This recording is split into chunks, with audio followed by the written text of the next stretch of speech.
Ndibulise kuni bathandi bezemidlalo eMzantsi Afrika, ingakumbi kuni balandeli bebhola elikhulu ke laseMzantsi Afrika. Apha ke baphulaphulisisa ke nendaba ephuma phaa komnye kwabaphathi beqela leKaizer Chiefs phaa usisi uJessica Motaunga ethetha kusisi ebongoza ecela into yokubana ke abalandeli ke balapha eMzantsi Afrika bonke mabaphume ngendlu yabo bosapota phaa iBafana Bafana xa iqalisa imidlalo eAFCON basapote ke nangendlela uHugo Broos athe wenza ngayo phaa kuBafana Bafana ebongoza ezithoba ke ngayonke ke indlela kubalandeli beqela ke leKaizer Chiefs asithi mabaphakame amakhosi fans ke ayosapota iBafana Bafana phaa kuAFCON kwenza into yokubana ke abafana badala baze nempumelelo baze necup ekhaya yasitsho sithi uyacela ke noba ke iChiefs ayinabadlali esquadini ke kodwa uyacela kuJessica Motaunga into yokubana ke mayinikeze support enkulu iBafana Bafana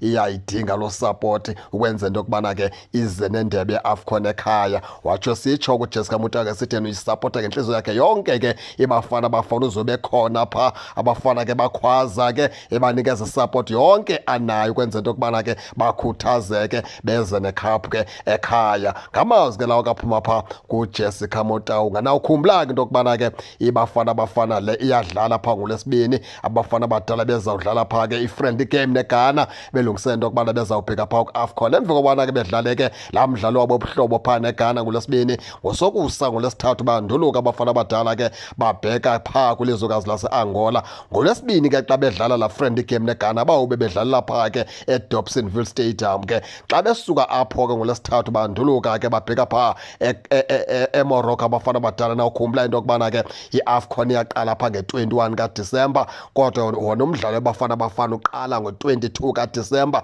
apho babe beqobisene phaa neqela lase-Angola, ize nge-26 kaDisemba baqobisane phaa ne-Egypt ke abafana Bafana kwilizwekazi lapha eMorocco. Siselapho ke kumcimbi ke weBafana Bafana. Abafana badala bakwicamp ngophaa ePitoli. Abafana badala ke kulapho ke bahlangane khona balolonga khona baqeqeshwa khona phaa ngumnumzana Hugo Broos. Siselapho ke kwintetha kaJessica Motaunga malunga nokucela kwakhe ke abalandeli beqela leKaizer Chiefs ukuquka ke abalandeli bonke bebhola eMzantsi Afrika into yokubana ke mabahambe ke bosapota phaa iBafana Bafana phaa ku-AFCON. Singene ke kuloo ntetha ke Jessica Motaunga. Siyavuma intle kakhulu loo nto ngoba kaloku ekugqibeleni i-national team ke le i-national team kwakunyanzelekile uba isapotwe ngabo bonke ke abathandi bebhola elikhulu ke laseMzantsi Afrika banikeza inkxaso abafana Bafana ngoba bamele ilizwe laseMzantsi Afrika baphephezelisa phaa iflegi yaseMzantsi Afrika phaa eMorocco. Zikhona ke izinto ke zenza abantu abaninzi babe namakhwiniba ke Jessica Motaunga,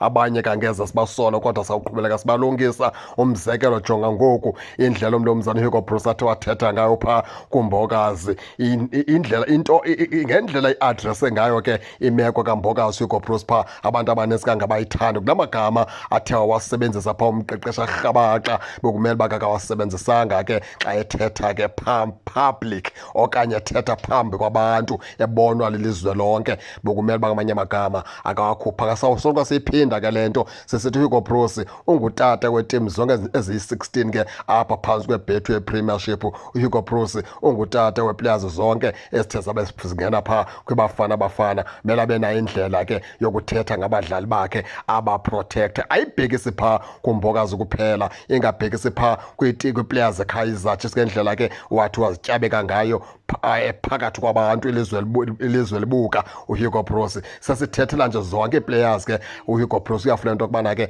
azihloniphe aziprotecte. Injalo ke nani ke ningake ningene nitsho nento yokubana ke niva njani, nize ke ningakhohlwa usubscribe kule channel kuze ningaphoswa zezemidlalo endizanothulela zona kwixa elizayo. Kakuhle babukeli.